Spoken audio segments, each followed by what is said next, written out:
as a prerequisite for opening the human race. Could formal disclosure about extraterrestrials take place during the Obama administration? This and more will be covered at X-Conference 2010 at the National Press Club, 2 blocks from the White House and 12 blocks from the Capitol. The conference will include lectures, an awards banquet, a speaker's cocktail party, and, oh yes, a special luncheon presentation with yours truly. Come learn why, when it comes to UFOs, it's no longer just about lights in the sky. It's about lies on the ground. The National Press Club is just 2 blocks from Metro Center, and there are 24 hotels nearby. The event website, x-conference.com. That's x-conference.com, or call the Paradigm Research Group, 202-215-8344. That's 202-215-8344.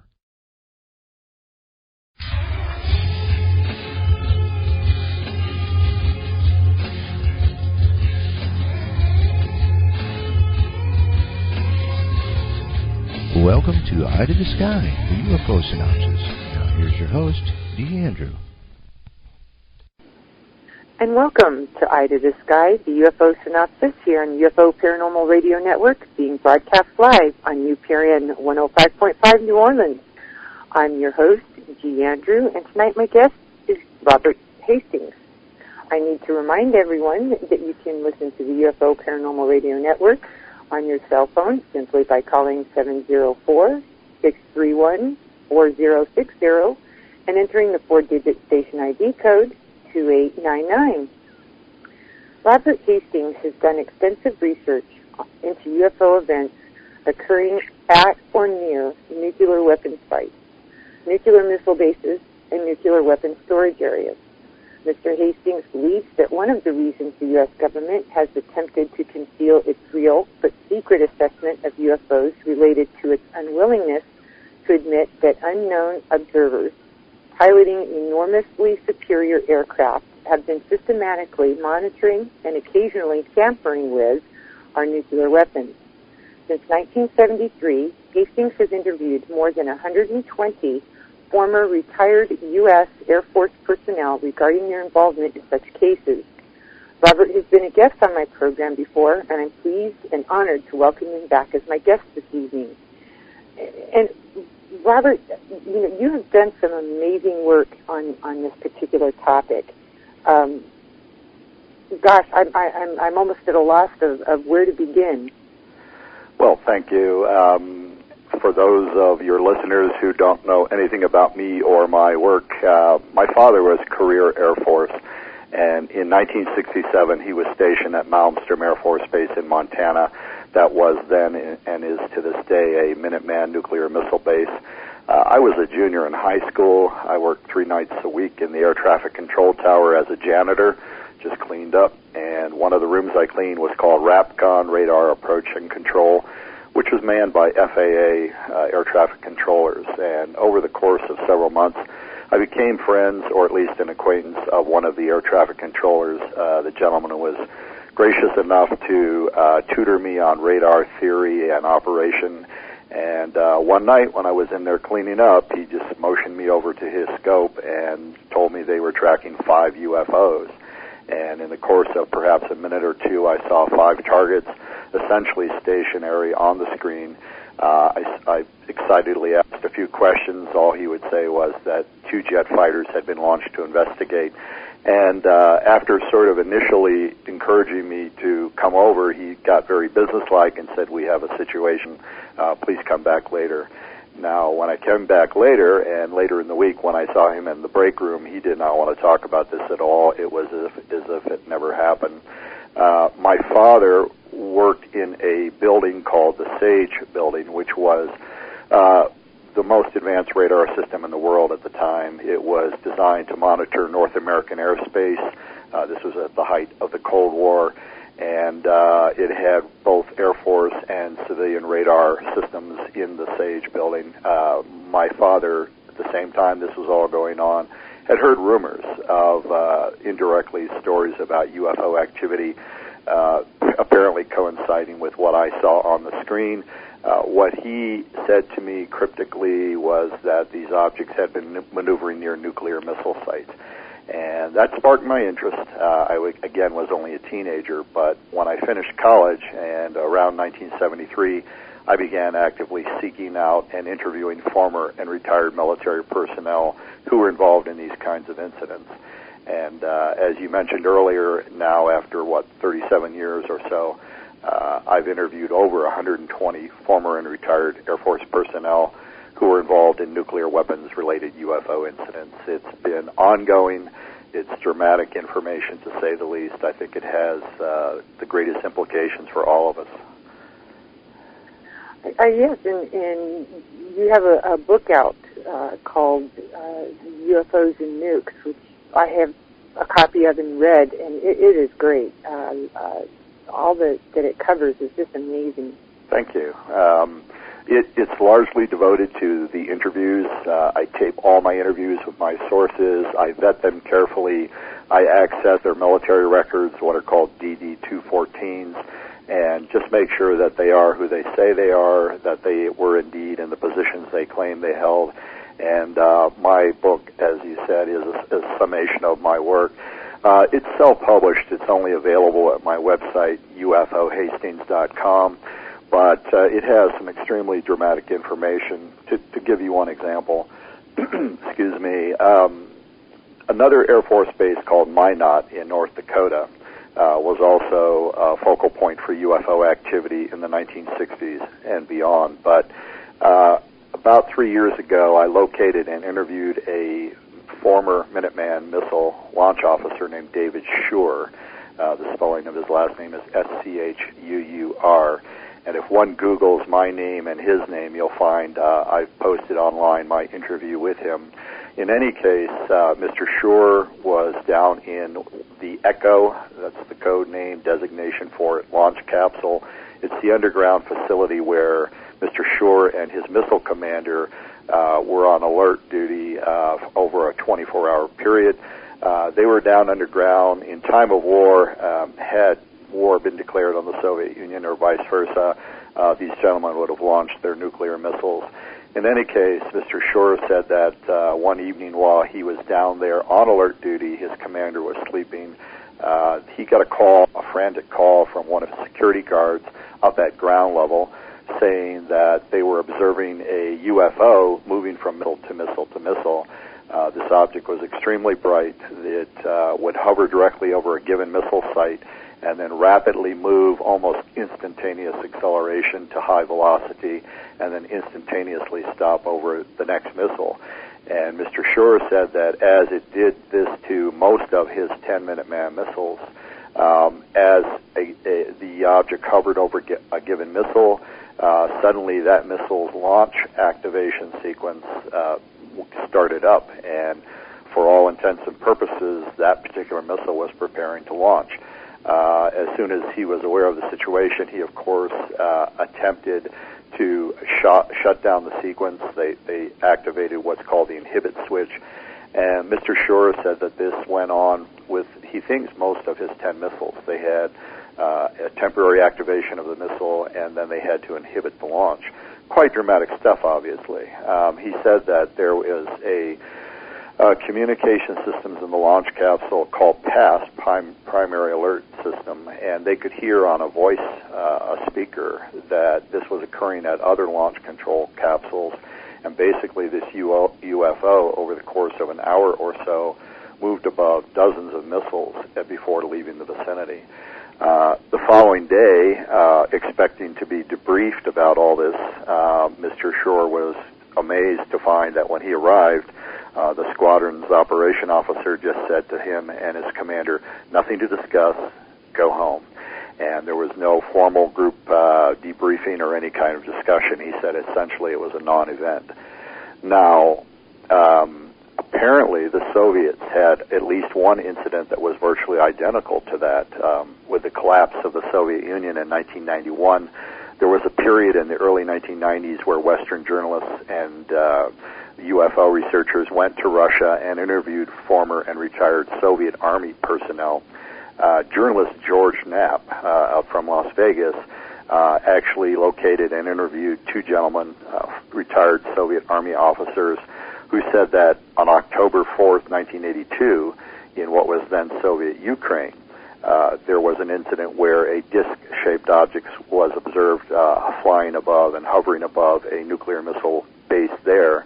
And apparently, as this object hovered over one of the launch control capsules there, the missiles were activated for 15 seconds. No targeting codes had been entered that would have been required.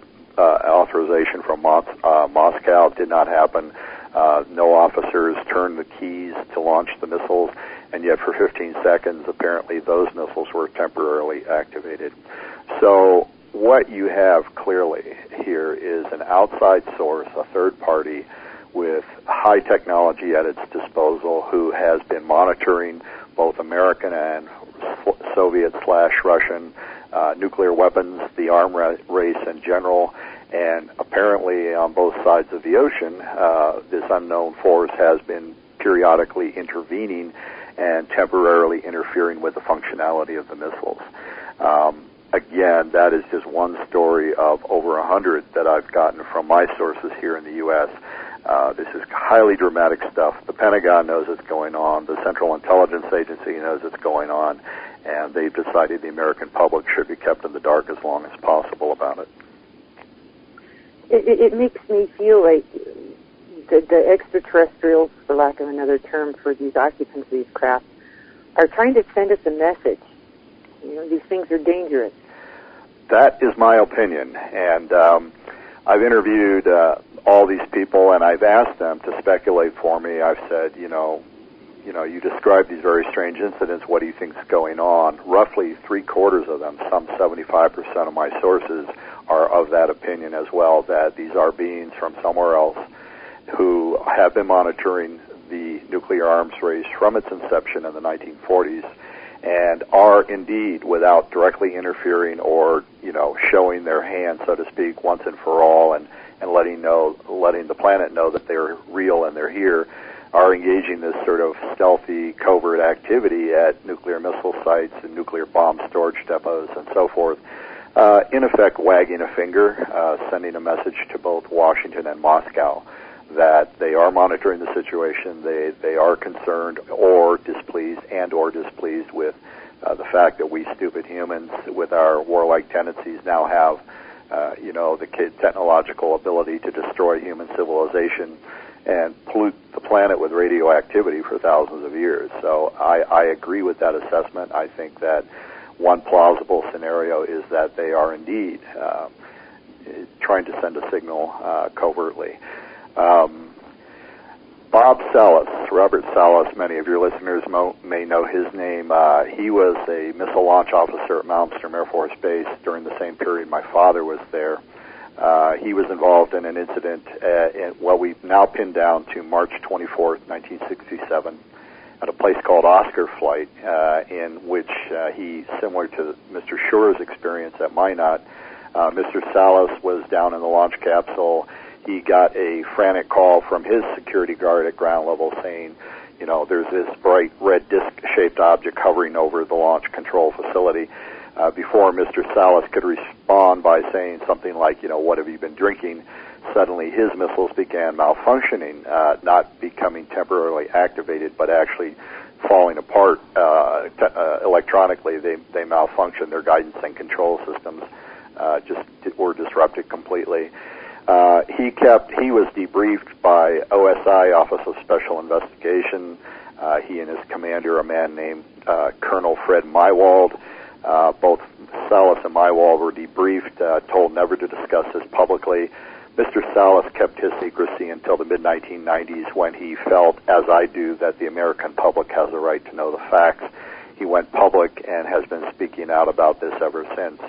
I mentioned Bob Salas because he and I are co-sponsoring a press conference at the National Press Club in Washington, D.C., scheduled for September 27th of this year, 2010. And at that press conference, we are going to have participating over a dozen former or retired Air Force personnel who were involved in these kinds of incidents, who will have sworn out legal affidavits and will be divulging the very dramatic things that they were involved in. We are trying our very best to get not only the national but the international media aware of this subject, interested in covering it. We're going to make our sources available for interviews. We're just trying to move things off center, if at all possible, to get this into people's consciousness and on people's radar, and so this begins to be a subject that's talked about on a more regular and widespread basis. Fantastic. I think that the more the word gets out there that these things are here and they're real, to the general public, I think the better. Well, I've spoken at over 500 colleges and universities since 1981. I've tried my very best to, make a dent in the situation. It's extremely difficult. It's been an uphill climb. The media just does not treat this seriously. Small-town newspapers do give me a fair shot. They treat my material quite objectively. It's very rare that I'm ridiculed or poo-pooed, but the national media, the New York Times, the Washington Post, what have you, they won't touch a subject with a 10-foot pole. There's a journalist named Terry Hansen who's written an excellent book called The Missing Times, and I believe the subtitle is Media Complicity in the UFO Cover-Up. In any case, Mr. Hansen has devoted years to looking at how the media has downplayed this subject and has found a number of very persuasive situations and data points, let's call them, where the media basically has cooperated with the U.S. government in suppressing the UFO story. That's hardly unprecedented if one's familiar with American history to any degree since World War II. There are any number of instances where, for example, President Kennedy, when he was about to invade Cuba through the Bay of Pigs, on the Bay of Pigs operation that was orchestrated by the CIA, apparently the New York Times got wind of that and was about to publish the story. Kennedy went actually to the top of the Times and said, "This is national security, you can't talk about it." And Mr. Hansen, the journalist, believes that there's a persuasive case to be made that, early on the U.S. government has utilized the services of the media to downplay UFOs, to poo-poo them, and to keep, for example, the nuclear weapons stories under wraps so that this can be kept, secret indefinitely. So I think the reason the media is not covered my topic or my lecture, and probably will ignore the press conference in Washington, I'm sorry to say, is for those reasons. Well, with the involvement that the government had in keeping news getting out, for example, two examples I can think of right off the top of my head. Roswell, New Mexico, when the radio station was threatened with their license being pulled for reporting on it. And the Kecksburg incident in Kecksburg, Pennsylvania. Right. A gentleman that worked at one of the radio stations there, who was at the time, after the incident, was working on putting together an audio documentary on what happened. Right. Was visited by a couple of men. Right. And he just kind of lost it all and just. He played audio documentary, but it wasn't the one he had originally planned to do. Right. I think there are examples like that where credible sources are saying we were about to break this story or that story, and we were leaned on, so to speak. We were pressured to keep things quiet. You mentioned Roswell. I can tell you. I was fortunate enough to interview a man named Chester Lytle, and if one goes online and Googles his name, Lytle, and my name, you'll see there is at UFO Chronicles website a full-length interview that I did with Mr. Lytle in 1998. He was an engineer who worked on various projects for the U.S. military and intelligence community. Mr. Lytle was involved in the Manhattan Project, which was the first atomic bomb project during World War II. The guy has credentials, obviously. In any case, in 1990 or thereabouts, I was introduced to Mr. Lytle by Kevin Randall, the leading Roswell researcher, along with Stan Friedman and a couple of other people. And Lytle, during the course of this dinner, made a cryptic reference to having knowledge about some nuclear weapons-related UFO incidents. So I was all ears and tried to get more information, and as soon as he said just a very few words, he kind of clammed up.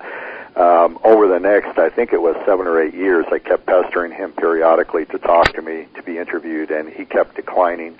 Finally, in 1998, when he was, I think, 86, at least of advanced age, I decided I better really push this because he might not be around too much longer. And he finally agreed to sit down and talk to me.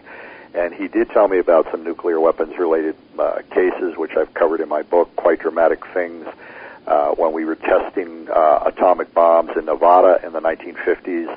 The military contracted a group called EG&G to photograph those tests, and a number of the pilots apparently saw UFOs maneuvering around the weapon sites just prior to the detonations, according to Mr. Lytle.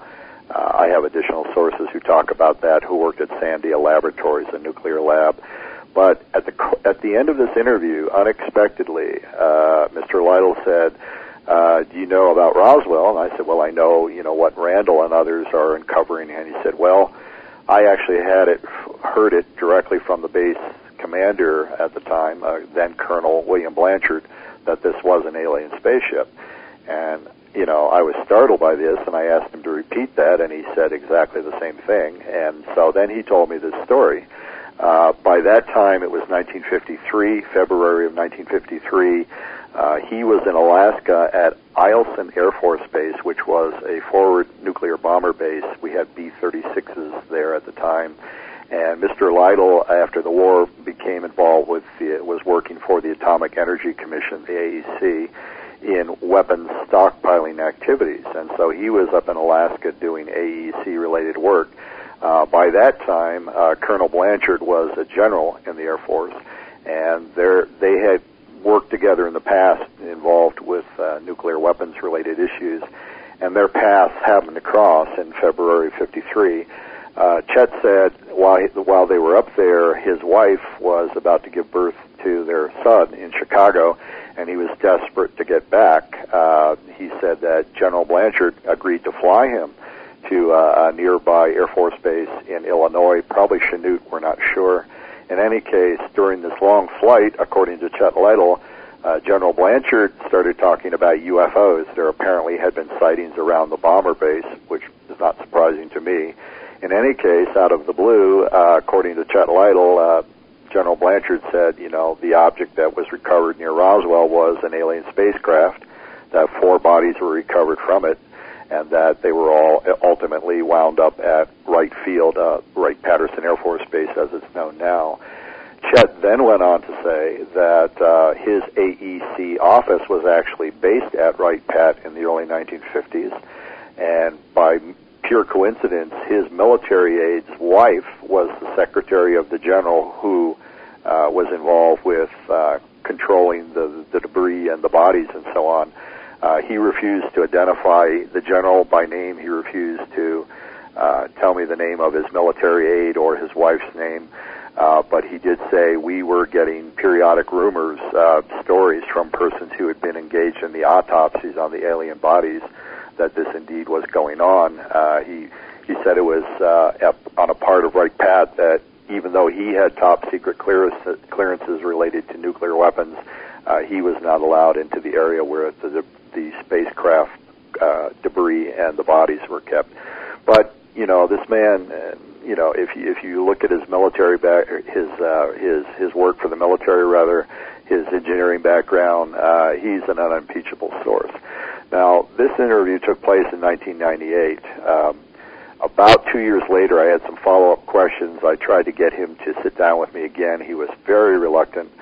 Finally, I kind of cajoled my way into his office. I attempted to clip my microphone to his lapel, just as I had done previously, to record his comments.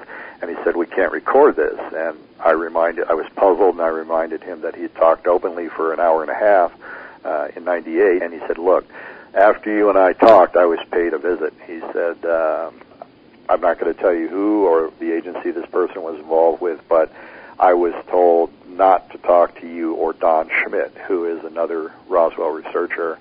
And so he was telling me point blank that someone had learned of my meetings with him and had applied pressure to him. He said, I've spent decades getting contracts, government contracts for my company. My son now runs the company, and I'm just not going to jeopardize those relationships. So we can't talk about this anymore.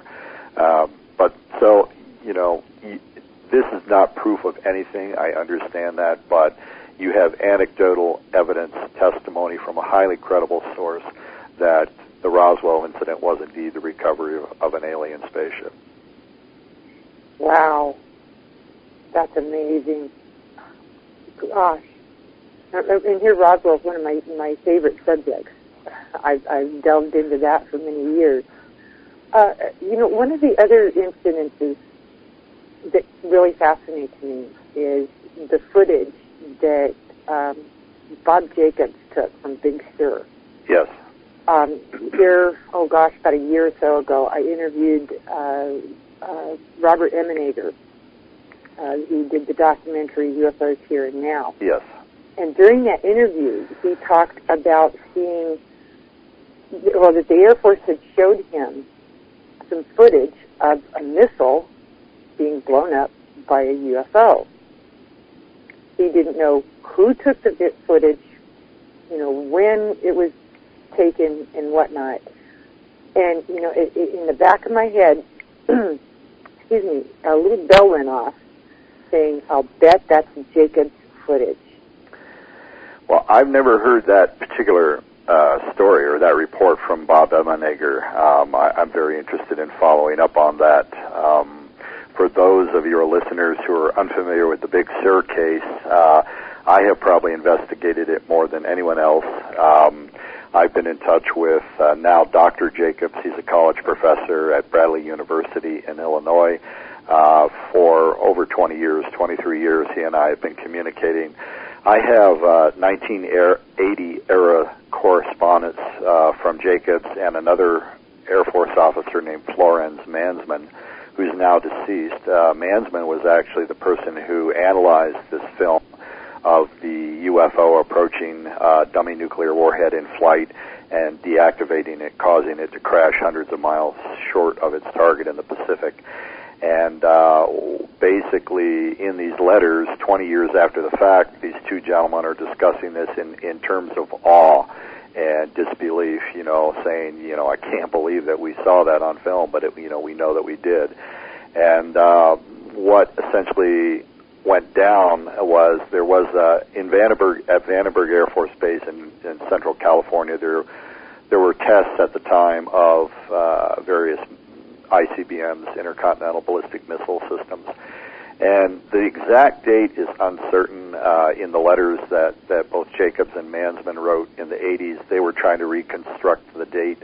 One primary target was September 15th, 1964, but there's information that's recently come to light that casts doubt on that date. In any case, in the fall of 64, during one of the test launches of a Atlas nuclear missile, testing a dummy warhead system, 100 miles up the coast, Bob Jacobs, who was a lieutenant, a photographic instrumentation officer, his job was to photograph all these launches with this super high-powered telescope mounted camera, which essentially would allow them to see the separation of the stages of the missile in flight and so on, to analyze its performance. And because the actual image was not viewable at the time of any given launch, once the radar locked the telescope on, it was pretty much automatic. Jacobs did not know what was on film that particular day, but Jacobs in 1982 broke his story in a magazine article, newspaper article, and said that when he got back to Vandenberg, he was unexpectedly called into the office of this then Major Florence Mansman and said, sit down, watch this. And apparently they had this 16-millimeter film projector set up in the office. There were a couple of Air Force personnel in there and two individuals in civilian clothing. Jacobs watched the film, which was the launch of this particular test.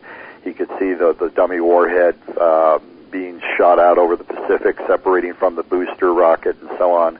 And then suddenly, quite unexpectedly, out of the left side of the camera frame, this little point of light came in and circled the dummy warhead, and at 4 different junctures flashed a beam of light. Jacobs more recently described it. He said it was sort of similar to a lightning bolt in appearance, but not quite. In any case, after this object, whatever it was, fired these 4 flashes of light at the warhead, it began to tumble. The warhead began to tumble and fell into the ocean hundreds of miles short of its target downrange, whereupon this object left the camera frame. Now, what Jacobs did not know at the time was that Florence Mansman, being a photo analyst himself, had already viewed this film frame by frame with a magnifier. And in his letter, one of his letters 20 years later, he said that what he saw in this magnifier, through this magnifier, was a saucer-shaped object. Major Mansman called it a, quote, classic disc with a dome. And he said that when you looked at it from frame to frame, you could see that before each of the 4 flashes of light, it pivoted on its axis, and then the flash of light came out just from below the dome structure, and then it pivoted back, and then it did that 4 separate times. Quite clearly, a advanced craft under intelligent control firing a plasma-like weapon at this warhead. Now, it transpired, it turned out that the gentlemen in the business suits in the office that day were CIA agents. And they, according to Mansman in these letters that he wrote in the 1980s, these letters, by the way, are now posted at the UFO Chronicle website. You can see handwritten letters from Major Mansman from the early 1980s where he's describing all of the things I've been reporting here. In any case, Jacobs, after he broke this story, was threatened. He got death threats over the phone and was told that, you're going to die. And, profanity was used and so on because he had broken this story. I, in the mid-1990s, was invited on this program, Sightings. I was asked to bring some of my ex-Air Force sources on with me, and he was the first person I could think of. So Dr. Jacobs appeared with me on Sightings. I also appeared on Larry King in July of 2008. And again, I wanted Mr. Jacobs, Dr. Jacobs, on with me. So if one goes to YouTube and looks for my name, searches for my name, and Larry King Live, July 18th, 2008, you will find the segment where 2 former missile launch officer, or actually a missile launch officer, a missile targeting officer, who were involved in the missile shutdowns at Malmstrom, and then Dr. Jacobs talking about Big Sur are in the same segment with me. So very dramatic stuff, and it gets back to what we've been talking about, Dee. Whoever are flying these UFOs are periodically demonstrating for both Washington and Moscow that they have the ability to interfere with the functionality of our nuclear weapon systems. Wow. We have a question from our virtual auditorium. This is from Gossamer, and he asks, have you looked into whether or not UFO sightings increased over some of the newer nuclear countries like India or Pakistan? I have heard second, third-hand stories about UFO activity in Pakistan and India, which are now armed with nuclear weapons and have periodically threatened to use them on each other. I've read online reports of UFO sightings around the time of these tests back in the 1990s. I cannot personally vouch for them. The way some of the articles are written are less than credible, and so I don't know if I'm reading the Indian equivalent of the National Enquirer or something more credible, but there are those reports of that. It's very difficult, of course, in these closed societies like Pakistan or Iran or North Korea that are working and testing and developing nuclear weapons. It's really hard for Westerners to get information about what's going on in terms of potential UFO activity at those weapons test sites and so on because of the high security and the fact that it's difficult for Westerners to get in and learn anything. So I'm aware of these stories, but I could not personally vouch for them. Gossamer just posted into the auditorium. He said, bet the CIA could get it. No doubt, but they're not talking to me, obviously. They're not talking to any of us. I have had some problems over the years. People ask me when I speak on the college lecture circuit whether I've been threatened or hassled. Well, I haven't been threatened face-to-face, but I've certainly been hassled on an ongoing basis. In 1982, shortly after I went out on the lecture circuit and started getting some national publicity for all my research, I started sharing information with a man named Todd Zeckel, who was a researcher in the 1970s. Todd Zeckel, along with attorney Peter Gersten, actually sued the CIA, or were on the verge of suing the CIA for its UFO documents. And shortly after Mr. Zeckel and I began communicating by phone and sharing information, we started having any number of very bizarre telephone problems, and that has persisted in one form or another over the years. For example, when I learn of a new ex-military source who is involved in a nuclear weapons-related case, and I make contact with them and talk to them and interview them as often as not, for several years, I would, within sometimes 5 minutes, sometimes within an hour, sometimes within 24 hours, someone would call me. No one would be saying anything on the phone, but obviously someone was there. I could hear background noises and breathing, and then they'd hang up. And that happened any number of times shortly after I spoke with my ex-military sources. So it was quite clearly someone letting me know that they were monitoring my activities on the telephone.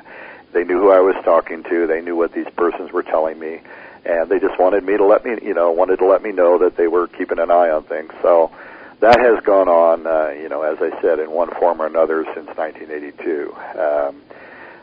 It doesn't intimidate me. I just figure it comes with the territory. Other than Chet Lytle, the gentleman who mentioned this information about Roswell, he, of all the people I've talked to for 37 years, he's the only one that's been threatened or leaned on after we talked. None of my military sources have been.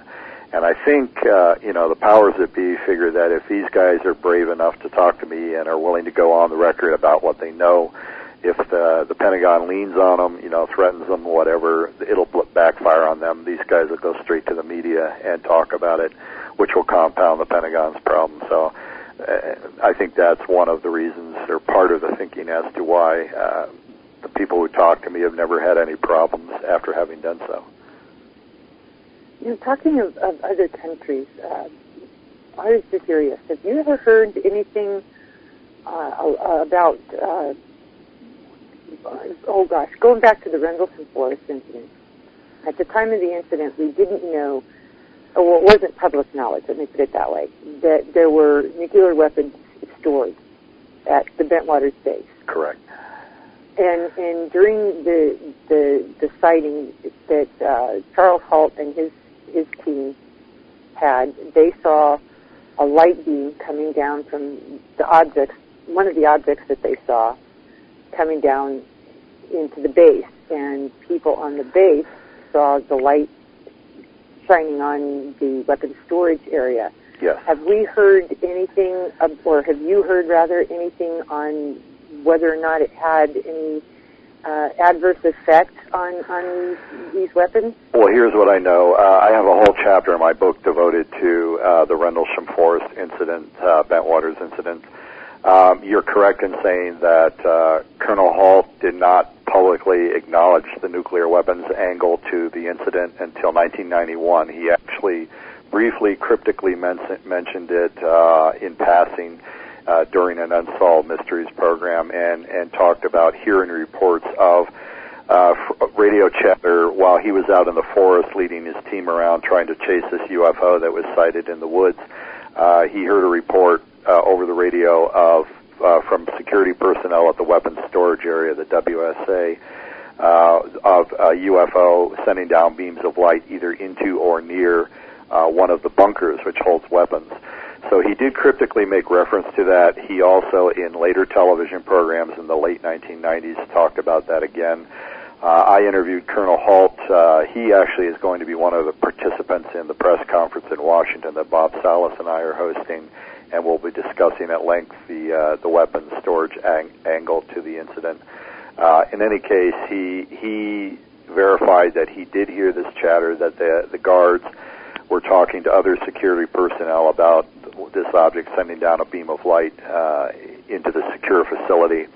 Now, prior to my talking to Colonel Halt, in 1994, here in Albuquerque where I live, I met another retired Air Force colonel. I'm not allowed to identify him, but in any case, he held a very high level in the NATO nuclear weapons security program when he was with the Air Force.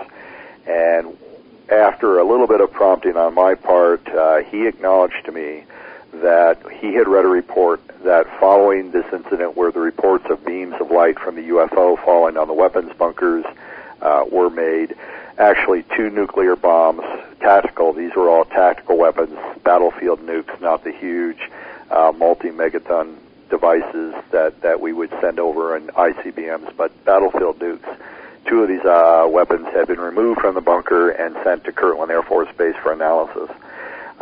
This colonel claimed that he knew that much had happened. He claimed that he did not read the paperwork that would have yielded the result of the findings. In other words, he did not know. He alleged that whether the weapons had been adversely impacted by these beams of light that were reported. So that's as much as I know. Now, I find it interesting. There's another incident from the former Soviet Union at a weapons test area, missile test area called Kapustin Yar, and apparently declassified KGB files have been released and available. A researcher named Don Berliner has analyzed this case at length. I've included it in my book, but from these declassified KGB files, we know that on this date in July of '89, at a Soviet weapons storage area, what apparently, based on the documents, was a building housing nuclear warheads for missiles, a saucer-shaped object with a dome was sighted hovering directly over the site and sending a beam of light down onto this one building, virtually identical to what was reported at Bentwaters in 8 years earlier. So, you know, the parallels, the kinds of things that are going on at American nuclear weapon sites and Soviet/Russian nuclear sites, the parallels are quite obvious. I'll take this opportunity to tell you also and your listeners that just within the last 3 months, I've developed a new ex-Air Force source. He was a security policeman at a place called Area 2 outside of Nellis Air Force Base. Until its closure, Area 2 was the largest above-ground nuclear weapons site in the United States, storage site. And this individual, his name's Josh Shelton, has told me that he was involved in a number of incidents involving UFO activity at Area 2 between 2002 and 2008, quite recently. So this is not ancient history. This is not, things that only went on in the 60s and 70s. It's going on, fairly recently. Mr. Sheldon has told me about security teams chasing what appeared to be a maybe basketball-sized object, maybe as large as 3 feet in diameter, a sphere that moved around their secured areas, and they chased it in jeeps up to 70 miles an hour and were unable to catch it. And apparently it was moving between fence lines, like razor wire fences, and at one point went through, apparently directly through a solid concrete barrier. Did not go over it, but just seemingly went directly through it and to the other side.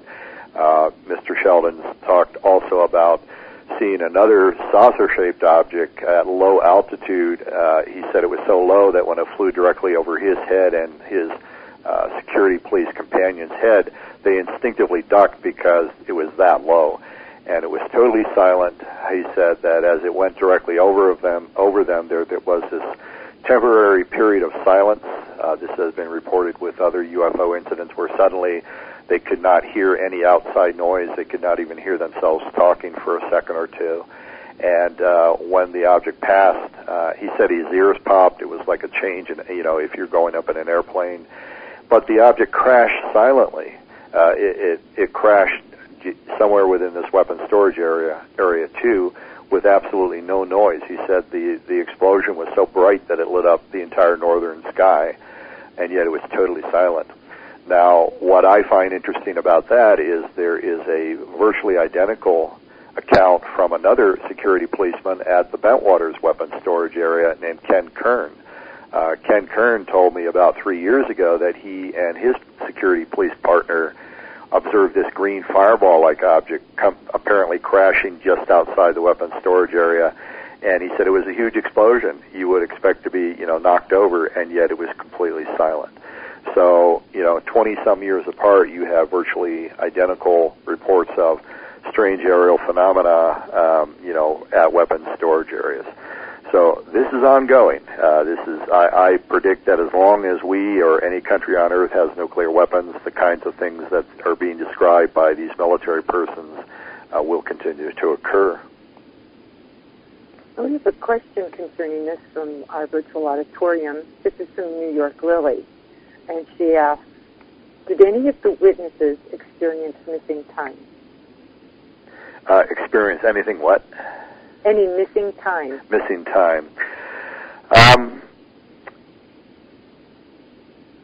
don't think I've ever publicly talked about this, and I'm not going to get into it because I'm still gathering information, and I can't divulge any names, but of all the 120 or so persons that I've interviewed, 4 of them have now independently talked to me about what we could call abduction-type experiences or experiences in their bedrooms, either months after the fact, after they had a UFO experience at a nuke site, either months later or even years later.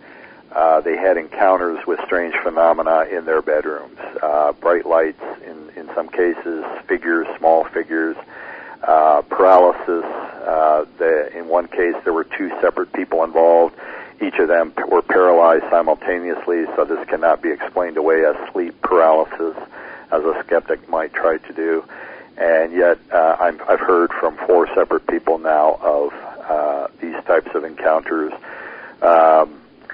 Whether those experiences, if indeed they were bona fide UFO-related experiences, were somehow related to their prior experiences in the missile field or at the weapons storage areas, I don't know. I mean, it's hard to say, but these people were quite reluctant to talk to me about these things because they felt, they knew that I already had quite a bit of information and declassified documents and witness testimony about aerial phenomena at nuke sites, but I guess all 4 of these persons were quite reluctant to admit that they also had, these apparent bedroom encounters with let's call them aliens, or certainly, abduction-type scenario situations.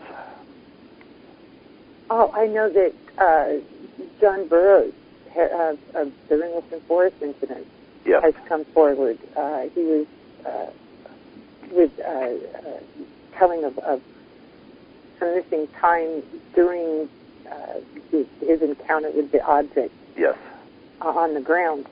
And I have to admit, it does sound like a typical abduction scenario. Yes. He and I interviewed him, I think, perhaps 2 years ago. He did allude to that.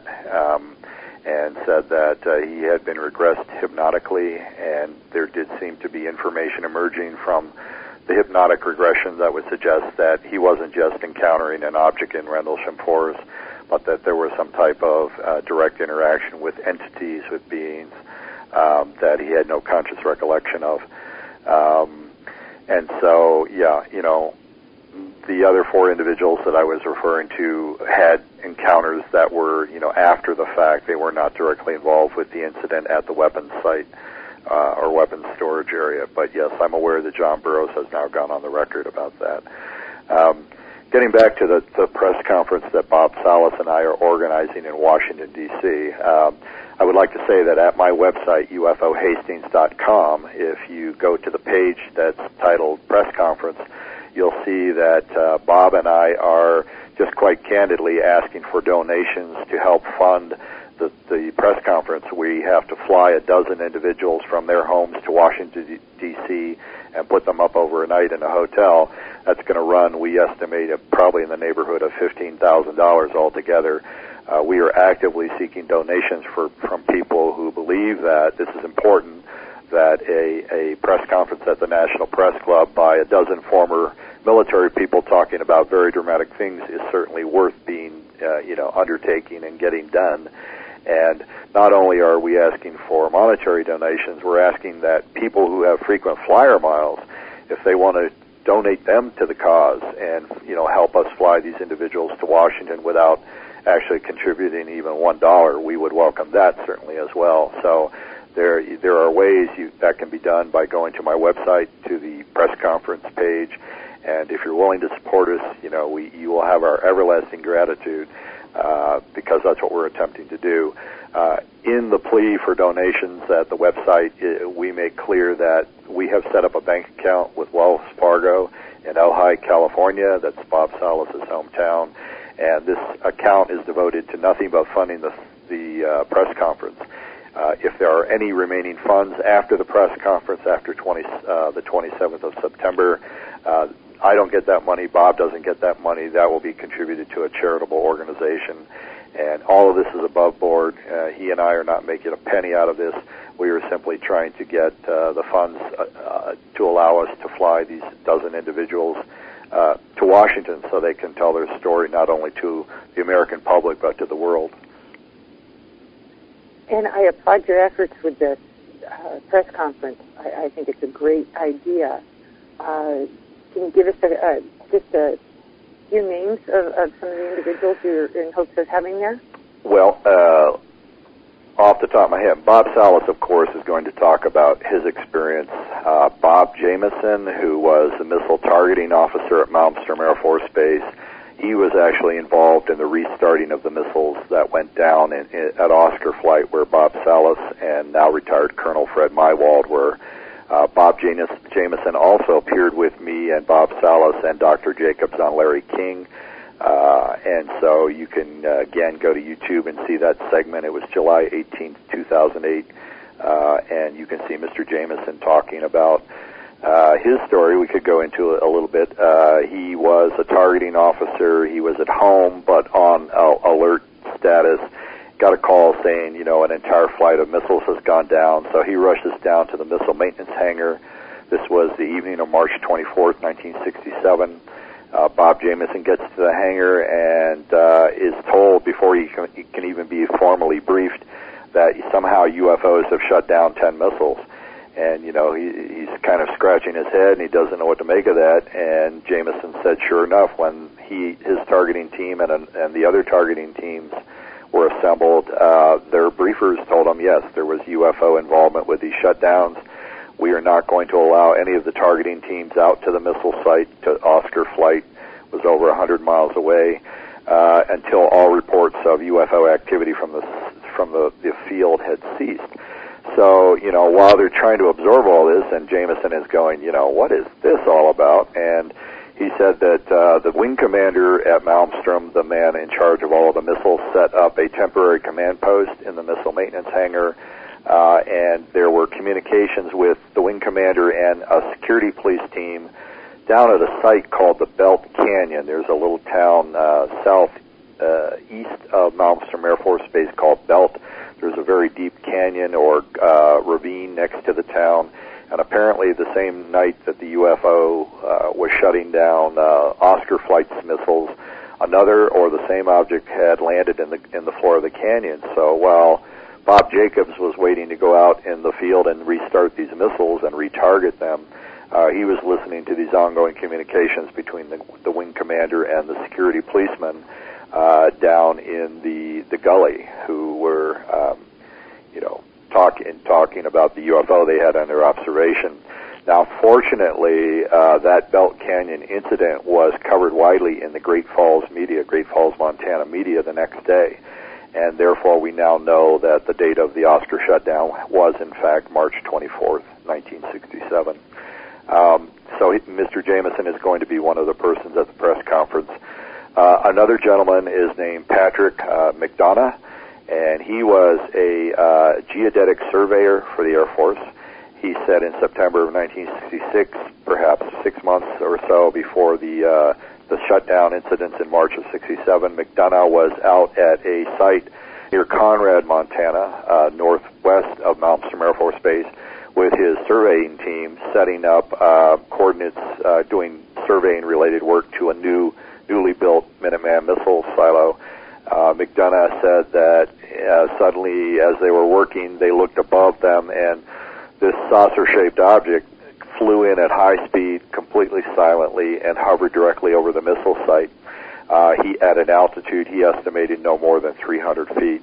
McDonough said that he and his team were just terrified. They dropped their instruments, they ran for their truck, and left the scene at a high rate of speed, and actually missed a turn and rolled the truck. And he said when they got back to base, no one asked them what had happened to the truck. No one debriefed them. It was as if it never happened. Quite obviously, the people who are aware of what went down did not want to let these guys, the surveying team, in on the loop, and didn't ask them anything about the UFO or anything. So Mr. McDonough will be one of the witnesses at the press conference. Another one. Robert, yes. I'm sorry, I hate to break into it, but we have to go to a break. Okay. Okay, we'll get into more of this upcoming press conference on the next hour. And so then we'll be back here in 8 to 9 minutes here with Eye to the Sky, the UFO Synopsis on the UFO Paranormal Radio Network.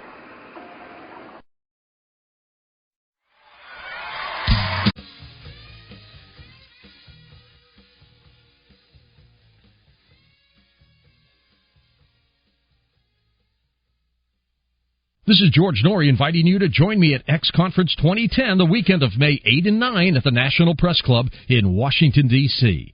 Is the U.S. government withholding the truth about extraterrestrials engaging the human race? Could formal disclosure about extraterrestrials take place during the Obama administration? This and more will be covered at X Conference 2010 at the National Press Club, 2 blocks from the White House and 12 blocks from the Capitol. The conference will include lectures, an awards banquet, a speaker's cocktail party, and, oh yes, a special luncheon presentation with yours truly.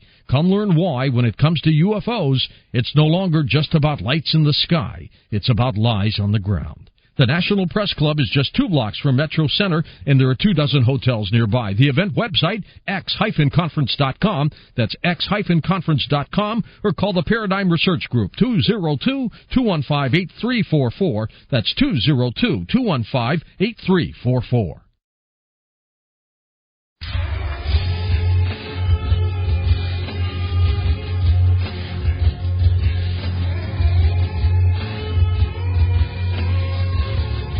Welcome to Eye to the Sky, the UFO Synopsis. Now here's your host, Dee Andrew. And welcome back to Eye to the Sky, the UFO Synopsis, here on the UFO Paranormal Radio Network, also broadcast live on UPRN 105.5 New Orleans. I'm your host, Dee Andrew, and tonight we've been talking with Robert Hastings. Robert, you were before we went to the break, you were telling us about some of the people that will be speaking at your press conference coming up here.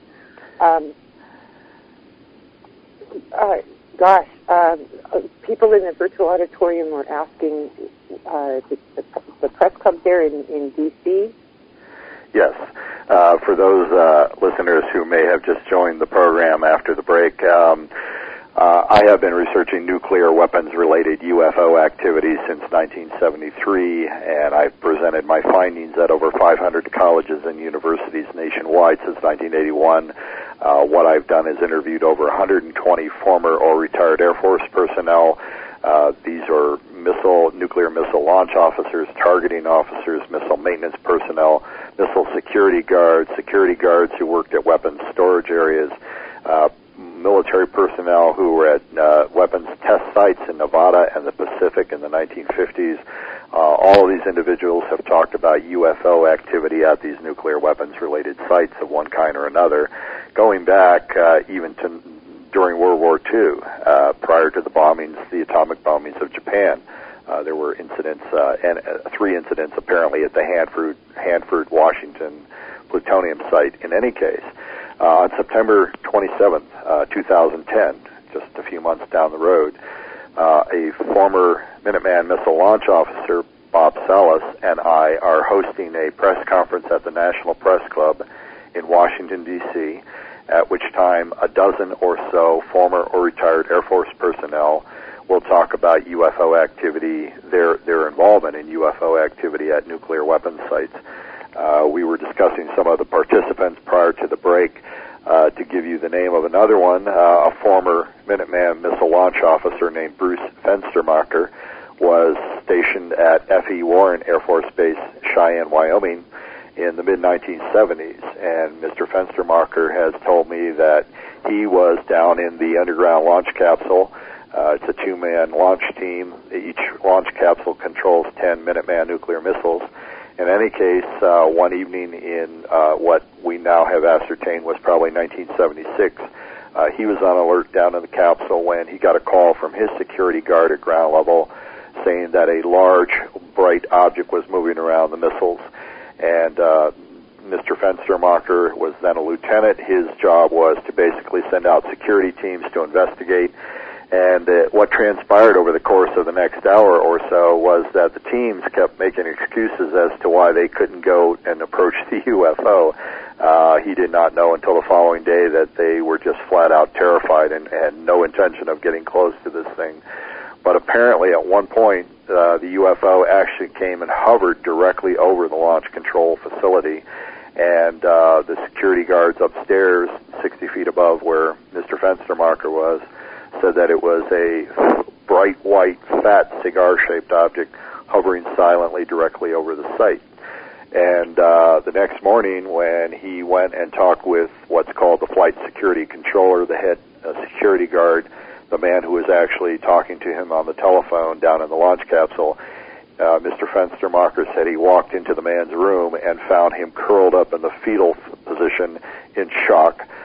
He had been very close to this object and had obviously had a terrifying experience. Mr. Fenstermacher said that he never saw that man or any of the other security guards who were involved in this incident again. They were all shipped out to other bases. And I have found that, in any case, Mr. Fenstermacher is going to present all of this testimony at the National Press Club in September. What he just described in terms of the guards suddenly being shipped out, I have heard from any number of former missile launch officers who said the same thing, that the guards who were actually observing the UFO were chasing it in jeeps and so on. They suddenly just are transferred to other bases. They never see them on duty again. And I've heard that in case after case at various bases in the 60s, 70s, and beyond. So quite clearly what the Air Force is doing is taking the witnesses and preventing them from spreading rumors in their squadrons, and they solve the problem by shipping them out to different bases so they can compare notes and essentially talk to each other and get the rumor mill going. But in any case, as I was mentioning prior to the break, Mr. Salas and I are having to fund the press conference. We are flying a dozen former or retired military personnel to Washington, D.C. We're putting them up in a hotel for a night, and we're seeking donations. If you go to my website, ufohastings.com, go to the press conference page, we are asking people who believe that what we're doing is important to help us out, whether you give us $1 or any amount under the sun, to help us pay for the airfares and the hotel accommodations for these individuals. We're also asking for people to contribute their frequent flyer miles to help us fly these individuals to Washington. So you can support the cause without even contributing $1 if you're willing to do that. And I hope they do. When is your press conference going to be held? It will be September 27th from 8 a.m. to 11 a.m. at the National Press Club in Washington, D.C. There's limited seating, so persons attending will have to have press credentials.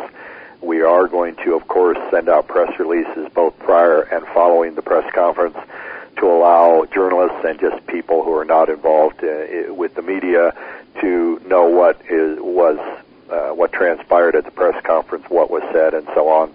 It'll all be videotaped. Hopefully that videotape will ultimately be available online at various websites. But one will have to be a bona fide member of the media to gain access to the facility for the press conference. Awesome. We have a question here from our virtual auditorium concerning your press conference. This is from Skymon, and he says, we have to get the mainstream media to cover this, possibly live or record it for a program to be aired on national TV later. What can each one of us do to get this into the news media when you have your press conference? As I mentioned earlier, having been on the lecture circuit now for 29 years, I know that smaller newspapers and news organizations around the country are very eager in covering this. They've treated me and my material quite objectively and quite fairly. The large high-profile media organizations, the national networks, including CNN, have been far more reluctant to give us the time of day, so to speak. And so, all I can recommend is that some sort of grassroots effort be made to approach the media, to contact the media through email writing campaigns to get their attention, to let them know that this press conference will be held at the Press Club, National Press Club, on September 27th. It's a very tricky thing. One does not want to write to a news organization and spew out lots of thoughts and opinions about UFOs and the cover-up at length. You want to play it very conservatively, in my opinion. Just be straight and to the point. Is your organization aware of this press conference being held, at which time a dozen ex-Air Force personnel will talk about UFO activity at nuclear weapons sites? And just leave it at that. Don't go into a lengthy tirade about the need to end the cover-up and all of that, because, frankly, you can undo what you're attempting to do if you get too, let's say, opinionated or emotional about the topic.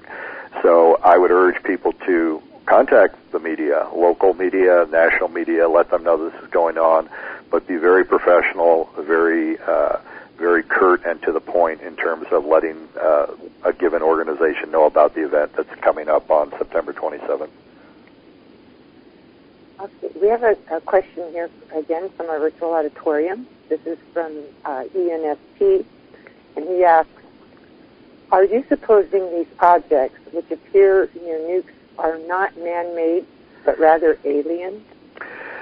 I am, and here is why I've come to that conclusion. If one looks at the radar data relating to the UFO phenomenon, going back to the 1940s, what we have in thousands of cases worldwide are radar trackings of objects traveling thousands of miles per hour, which then instantly stop in midair or do right-angle turns, 90-degree turns at thousands of miles per hour with no adverse effect. That has been recorded countless times around the world. One of the most famous incidents was the July 1952 incident at Washington, D.C., where objects were tracked on radar on several occasions on 2 successive weekends.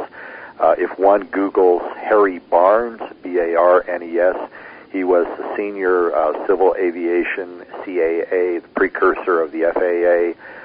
He was the senior CAA administrator in Washington at National Airport when this was going on in Washington. And he talked about objects being tracked at 7,000 miles per hour that instantaneously stopped in air, did 90-degree turns, did 180 degree reversals of flight. In other words, instead of turning and going back the way they came from, they just instantly went the opposite direction without a turn. So when you have that reported decade after decade, we're dealing with a technology that we don't have, the Russians don't have. No country on earth has that technology. There's a whole chapter in my book, UFOs and Nukes, which is available at my website, ufohastings.com, a whole chapter devoted to the witness testimony of air traffic controllers whom I've interviewed, who are, again, talking about objects flying faster than the SR-71 around Montana airspace, some of which were sighted or tracked on radar as they were maneuvering near nuclear weapons sites. So that, to my mind, rules out. It's empirical data. Radar data are scientific data. They're not anecdotal or witness testimony. They can be measured. They can be analyzed. They're the closest thing to scientific data in the UFO field that one has. And the clear evidence that the radar data provide is that we are dealing with technology that is orders of magnitude beyond anything that any country has on Earth. And therefore, I believe, yes, we're dealing with outside source, probably one or more races of beings from another world, other worlds, whoever they are, how they get here, who knows, what their overall agenda, who knows. All I can tell you is that there is overwhelmingly persuasive information now that since World War II they have been monitoring both here and in the former Soviet Union, the nuclear arms race. And in addition to this ongoing surveillance from time to time, they have interfered with the functionality of the weapons both here and in the former Soviet Union. That is established and documented beyond any reasonable doubt. Thanks. Another question from our virtual auditorium, and this is from P90X Space Monkey, and he asks, there is no doubt that some of the encounters are authentic extraterrestrial. Have there also been encounters from military psyops whereby the military is testing the troops' security measures training with a UFO encounter scenario? Skeptics have proposed that some of these missile shutdown incidents were simply tests involving military tests of readiness of the weapon systems. That theory does not hold water. All of the launch officers that I've interviewed to a man have said, you do not degrade your nuclear capability, your strategic weapons capability. You not even remotely degrade its functionality to effect a test, to engage in a test. You can do any number of things to test security and operational procedures, but you not shut down large numbers of nuclear weapons under any circumstances. So I think, frankly, when I've heard that scenario proposed, it's usually from a skeptic who is just unwilling to accept the fact that we have a high technology phenomenon that is indeed genuinely impacting both American and Russian nuclear weapons capability readiness. Wow. And then I was reading in your on your page about the press club that there have been media reports of UFO activity at nuclear weapons sites since March of last year. Yes. I mentioned before the break, I believe, that I've recently interviewed a man named Josh Shelton, who was a security policeman at Area 2, the nuclear weapons storage site at Nellis Air Force Base, who is talking about multiple incidents of UFO activity from 2002 to 2008. But also, just recently at a place called Seal Beach Naval Weapons Station in Orange County, California, there is a above-ground nuclear weapons storage site, several bunkers. And in the local media, I can't recall the newspaper off the top of my head, but if one Googles Seal Beach Naval Weapons Station UFO, I suspect you'll find a reprint of the article that I recently was made aware of. Apparently there were multiple UFO incidents at that facility as recently as March of 2009. And in fact, some local civilians, or a local civilian, shot several photographs of the UFO. I've seen the photographs. They're quite convincing, in my opinion. I have a photography background. My undergraduate degree was in photography. I worked in the field for 10 years. I'm fairly adept in terms of analyzing the legitimacy of UFO photographs. Not foolproof. I mean, I can be fooled too, especially in the era of computer-generated imagery. But these photographs of this UFO near the Seal Beach facility was quite legitimate, in my opinion. And so you have reports from Nellis Area 2 of activity within the last couple of years. You have this report at Seal Beach. In 2003, up at Fairchild Air Force Base, there's a nuclear weapons storage area that until recently held air-launched cruise missiles, nuclear missiles that are carried under the wings of B-52 bombers and so on. There's a depot that held these weapons up there, and apparently in 2003 there was UFO activity at the site. I've interviewed one former security policeman who alleges that he saw a spherical-shaped object, perhaps 3 feet in diameter or less, maneuvering above the site in 2003. So, as I mentioned earlier, this is not ancient history. This is not something that only went on in the 60s and 70s. It's gone on, quite recently. This past November, was at Malmstrom Air Force Base. I can't get into the details, but I did meet with a active duty security policeman who alleges that there has been UFO incursions at Oscar flight, the same flight that Bob Salas was at in 1967 when his missiles went down. This active duty individual told me simply that he witnessed the UFO at Oscar flight. He was unaware whether there was any impact on the missiles or not. I have made it a long-standing policy not to actively interview or identify active duty Air Force personnel because I don't want to jeopardize these persons' careers, military careers, but I've made arrangements with this person to speak with him when he leaves the service to get the details. Interesting. Very interesting.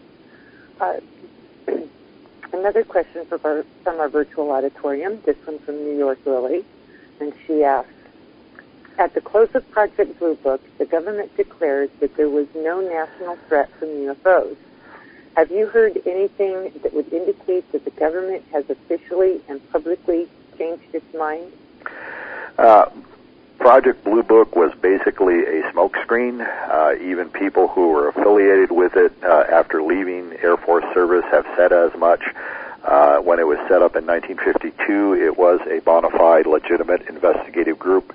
The first head of Blue Book was a man named Captain Edward Ruppelt, who, upon leaving the Air Force, wrote a book in 1956 called The Report on Unidentified Flying Objects, went into great detail about Blue Book's investigation of UFOs, and including incidents involving UFO activity at nuclear weapons sites. Captain Ruppelt could have been one of the first military people to talk publicly about this in the mid-50s. In any case, what has transpired in the years since the closure of Project Blue Book in 1969 is that due to release of documents through the Freedom of Information Act, it's now known that more or less Project Blue Book morphed into a public relations front for the Air Force. They did very little serious investigations by the late 1950s. We now know that other intelligence groups and counterintelligence groups within the Air Force, including the Office of Special Investigations, OSI, which interviewed Bob Salas and Fred Mywald at Malmstrom Air Force Base, Montana, they were the people that really were doing the national security-related incidents. And when Blue Book was closed, the public and the press were told, the Air Force has studied this subject for 22 years. We found no evidence that UFOs affect national security, therefore we're losing interest in UFOs. Well, in reality, these other groups were continuing their investigations, and they do so to this day. There was an Air Force general named Carol Bolander. A memo has surfaced that he wrote, I think, in late 69, early 70, in which he said, even though this was distributed to all commands within the Air Force, General Bolander said, and if you go online and Google his name, you can see the document verbatim. Spelling of his last name, I believe, is Bollendar or Der. In any case, he explicitly says in this memo to all Air Force commands that national security-related UFO reports were never a part of the Blue Book system. And then he went on to describe two channels, two regulations that allowed for national security-related UFO reports to be continued to be reported and kicked upstairs to higher commands. So, in short, the closure of Project Blue Book was a sleight of hand. It was a PR trick to get the press and the American public thinking that, UFOs don't exist, the Air Force doesn't treat them seriously. Meanwhile, all the years, both prior and since the closure of Blue Book, these ongoing incidents have occurred at nuclear weapons sites. And again, the Pentagon just is not going to come clean on this. I have to say, people who've heard me for the first time speaking, you should know that I come from a military background. My father was in the Air Force for 20 years. My grandfather was in the Army for 30 years. I'm not making out the military to be the bad guys.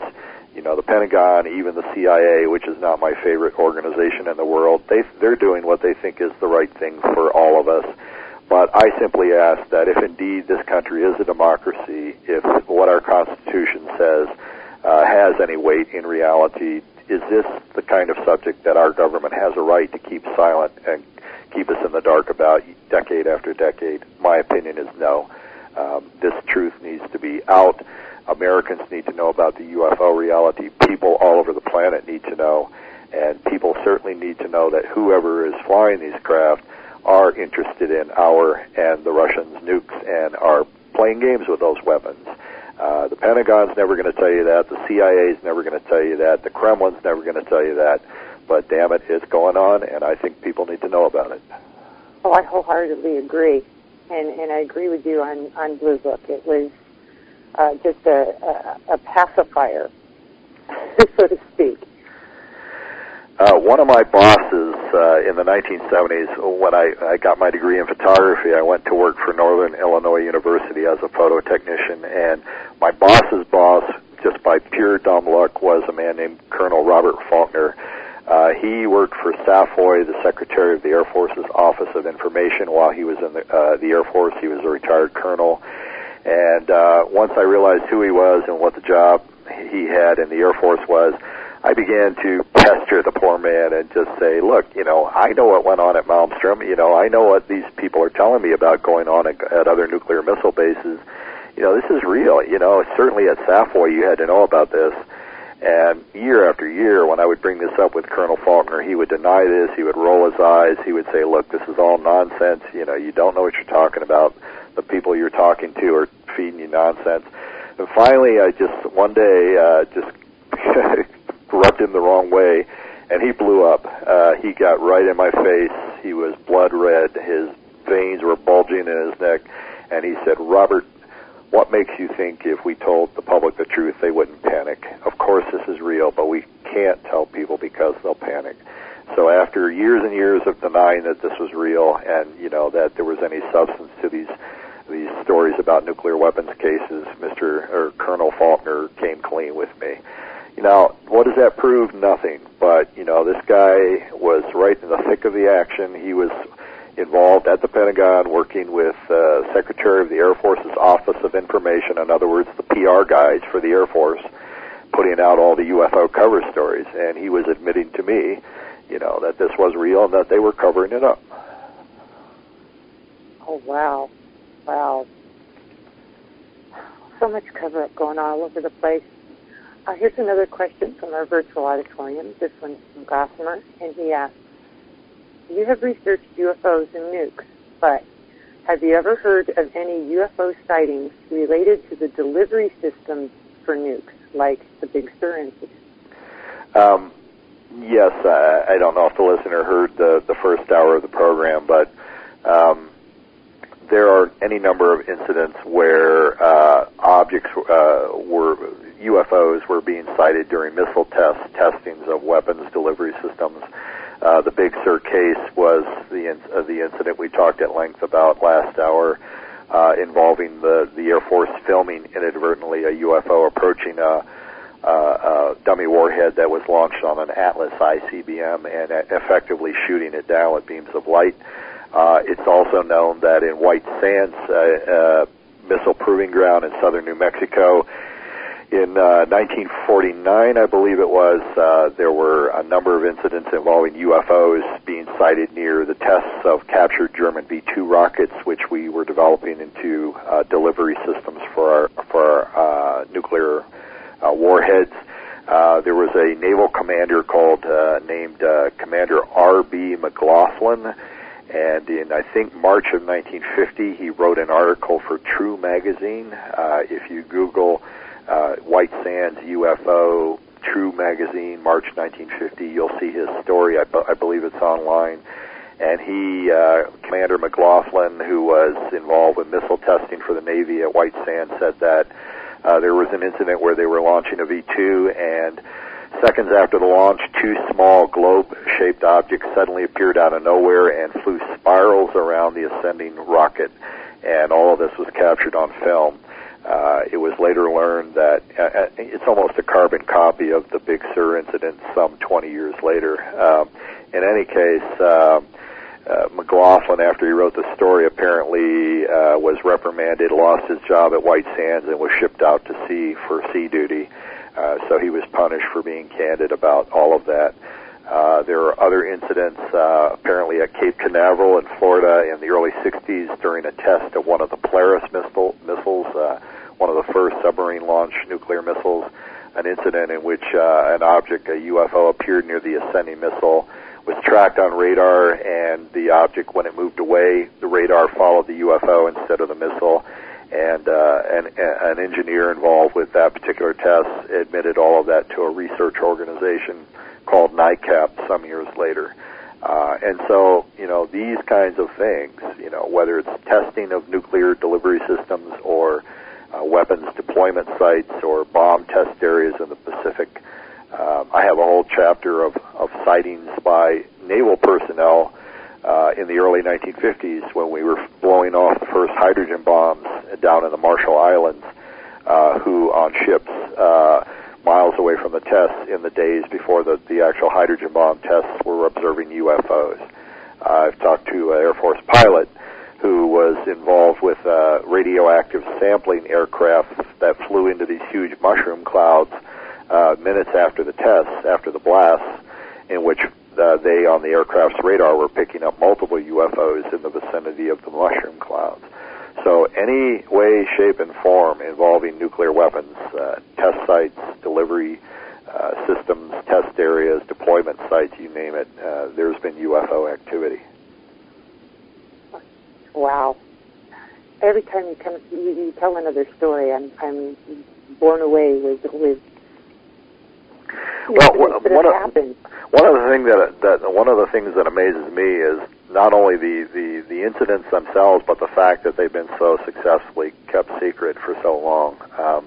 We're talking about 60 years now, and other than a handful of other researchers and myself digging into this, it's an untold story. It's one of the best kept secrets of all time.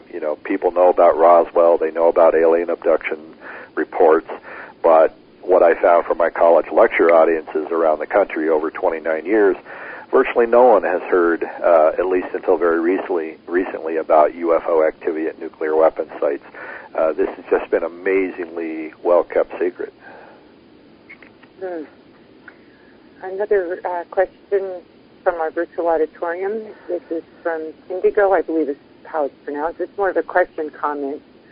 It says, when the bright sphere supposedly crashed, and then a bright flash that lit up the sky, but no sound was heard, could this possibly imply or be a scenario of the sphere-shaped object merely going into hyperdimensional transport as opposed to crashing?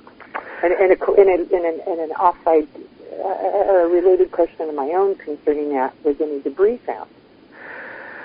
No debris was found, according to the former security policeman.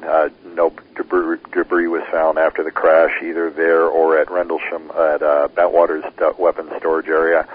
I don't know myself, obviously. I don't think anyone knows what is going on here in terms of whether these objects are moving into and out of our our four-dimensional universe, space-time. Are they going in and out of our reality into other realities?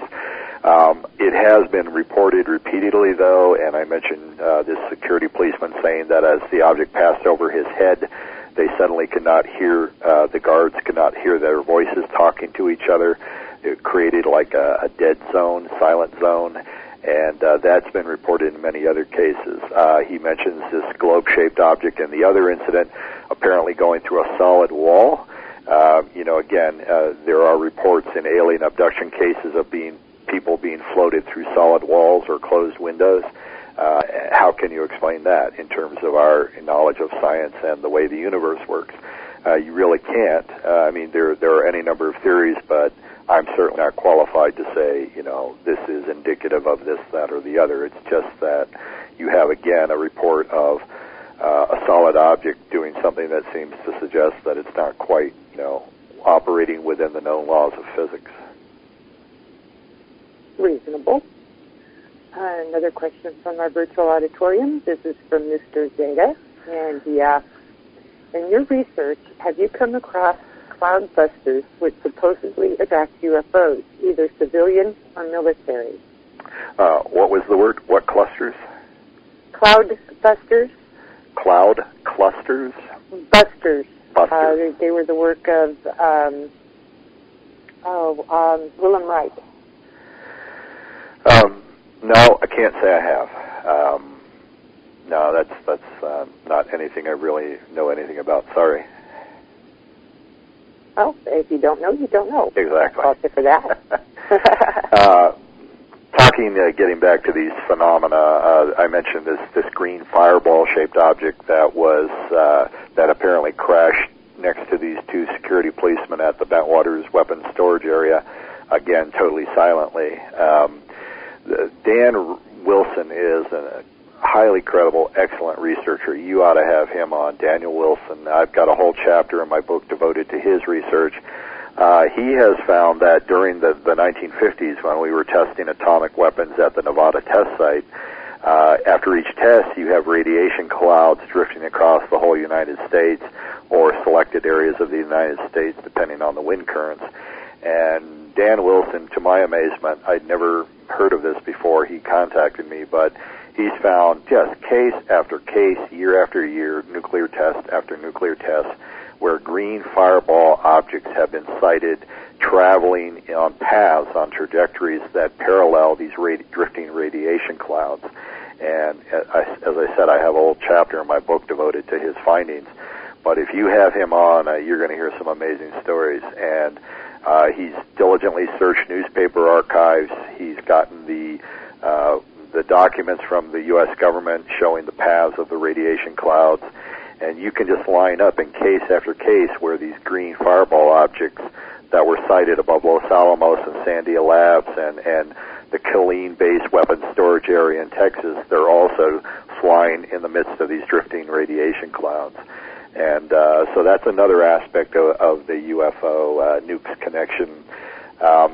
A further case that I find pretty intriguing, I mentioned briefly in my book, is a UFO sighting at the Chernobyl commercial nuclear plant in Ukraine, which exploded in April of '86. It was the worst nuclear accident in history, and radiation drifted across a large part of the Ukraine and into, because of the wind currents, northern Europe, Scandinavia in particular.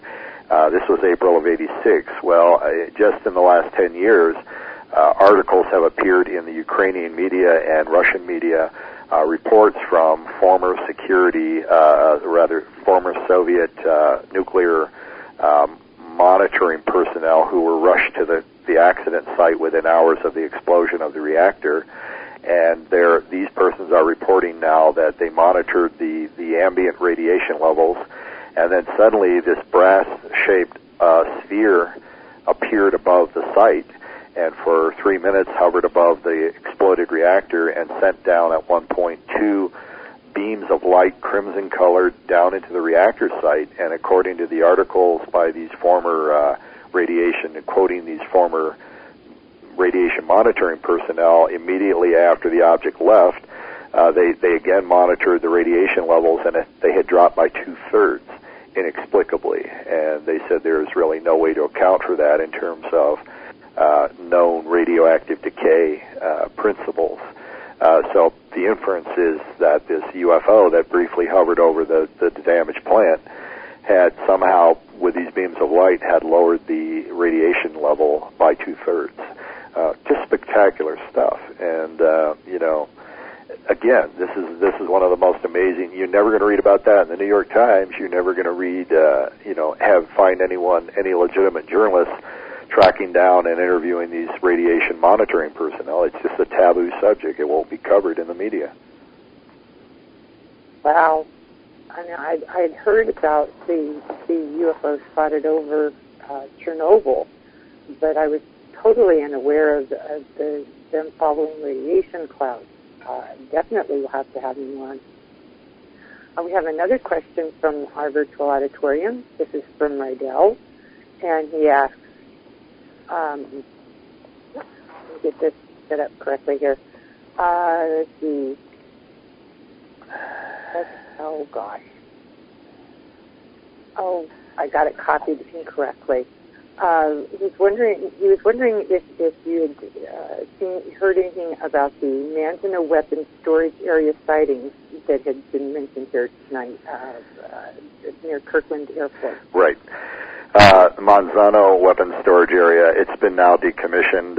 It was a series of storage bunkers carved into 4 small hills. The complex is known by the locals as 4 Hills, but it was formerly called Manzano Weapons Storage Area. I have talked to, off the top of my head, at least 2 former Air Force security policemen. One was there in the 60s, the other in the 70s, who talked about UFO sightings at the weapons storage depot there. All of those weapons in, I think, 1996, but certainly in the mid to late 90s, were moved to an underground storage complex south of Kirtland. That's no more than 5 miles from where I'm speaking right now. I'm an Albuquerque native, and I know the area well, but formally, officially, the Air Force will not acknowledge, will neither confirm or deny where nuclear weapons are stored, but it's common knowledge that the Manzano site was shut down, and the weapons are now underground at this other facility south of Kirtland. A personal friend I worked with for 14 years at Phillips Semiconductors here in Albuquerque. I'm not going to identify him, but I do mention him in my book, not by name, but he lives south of the complex where the weapons are stored, and I think it was in January of '98 where he was out feeding his cattle one night and looked up and saw this bright object heading toward essentially Kirtland and the general area of the weapons complex. And after he was wondering what this object was, he saw a jet being launched, being scrambled out of Kirtland, and suddenly heading right toward this bright light. And he said, whereupon this object turned around, did a U-turn, and the jet was behind it, pursuing it. And he said it followed it for several miles, and then suddenly he said the object went from a horizontal flight up to about a 45-degree incline and just put on a burst of speed. He said it conservatively was 4 or 5 times faster than the jet was flying and was just gone. And then the jet returned to Kirtland, and that was in January of 1998. So, the kinds of things that are being reported, in the 60s and 70s at Manzano essentially are still going on within the recent past. Oh, wow. That's amazing. Excuse me. In your research, I know these are all fascinating stories, but which one struck a chord with you? I mean, the most impact on you? Well, I would have to say the Big Sur case for pure drama is probably the most amazing story. I mean, you have 2 former Air Force officers, Major Florence Mansman, who retired, and then Dr. Bob Jacobs, who left the Air Force, independently talking about a UFO, in effect shooting down a nuclear warhead with beams of light and capturing it on film. I mean, that's pretty hard to beat in terms of drama. And, there are these further developments where Jacobs was threatened with death, received death threats over the telephone for going public with this, and so on and so forth. So that's the one that's really struck in my mind, that someone is up there demonstrating their clear ability to interfere with nuclear weapons in mid-flight. I mean, this dummy warhead was traveling somewhere around 12 to 13,000 miles per hour, So the UFO was traveling that speed when it paralleled the warhead and then circled it and shot the beams of light at it. Quite remarkable. I mean, that's just hard to top. As far as the most disturbing incident, when you have the incident I mentioned at Minot Air Force Base in the mid-'60s, where a former Minuteman missile launch officer, David Shore, who, by the way, was invited on Larry King and thought that he better not do it. He was afraid of someone knocking on his door. But he did agree to be interviewed by me, and that interview is in my book. But, talking about the temporary activation of most of his 10 Minuteman missiles by a UFO, where he and his missile commander had to press what he called the inhibit switch to, in effect, disrupt the launching of the missiles. Now, Mr. Shore is of the opinion, and I agree, that there was no deliberate effort on the part of whoever was in the UFO to launch the missiles. He said that he just thought there was some kind of scanning process going on, and that a number of things, including the launch sequence, had been activated by this object as it hovered over each missile. But Mr. Shore's description of that event is hardly unique. Another former launch officer, Larry Manross, his story will be expanded upon in the second edition of my book, has recently talked about a virtually identical incident where suddenly their missile readiness display panels indicated that all their missiles were launching. And it occurred just as the security personnel were saying that a bright object has buzzed the launch site, and that they were shutting off the security lights and drawing their weapons and going into defensive mode. Meanwhile, down on the launch capsule, all the missiles are preparing to launch according to the display panels. Just dramatic stuff. And I'm hoping Mr. Manross will be one of the people who will ultimately appear at the press conference in September. But, this has just gone on again and again at base after base, year after year. Well, we have about a minute left. If you'd like to tell people where they can go for information on the press conference and how to donate cash and flyer miles, and where they can find a book. My website is ufohastings.com. My book, UFOs and Nukes, is self-published. The only place you can buy it on planet Earth, unless you want to be scalped, is at my website. And just go to the book page. You can order through PayPal. Also, please, if you think that what I've said here today is important and the press conference is important, please contribute $1, if not more, or frequent flyer miles to get these ex-military people to Washington to tell their story.